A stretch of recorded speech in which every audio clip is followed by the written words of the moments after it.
I think you need to think about what it's like if you're on minimum wage in this city, working really, really hard, facing really high cost of living, high housing costs, high energy costs, high transport costs. Now imagine your employer one day decides to sign up to the real living wage. That gives you a massive pay boost, an extra few £1,000s a year.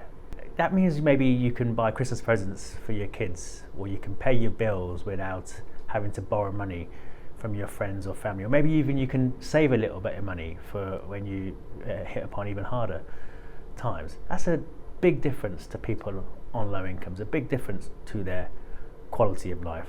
I think that's why the Living Wage campaign is probably one of the most successful campaigns we've seen come out of civil society. And it's almost tempting to think it's job done. Living Wage campaign has been a success, but actually there are still at least 500,000 people in this city who aren't paid at least a real living wage.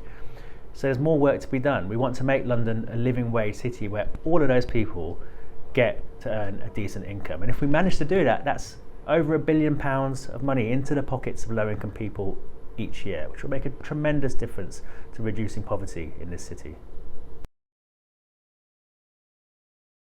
By becoming an accredited living wage employer, you become part of this fantastic movement of employers that is saying to their customers, saying to the world, that they want to do business in the right way. They don't want to build their business off the backs of paying low wages and people in poverty.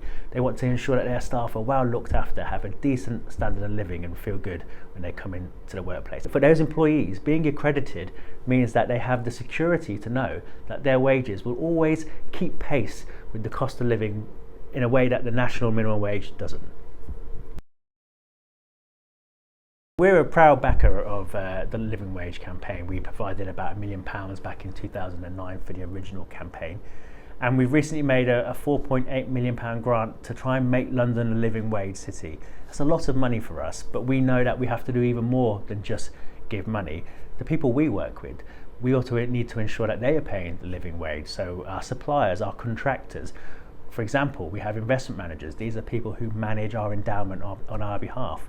We insist that they are living wage accredited employers and that they advocate for the living wage in the companies that they invest in. We also ensure that we can give out grants to organisations, that the grants cover them to pay the living wage to their employees too.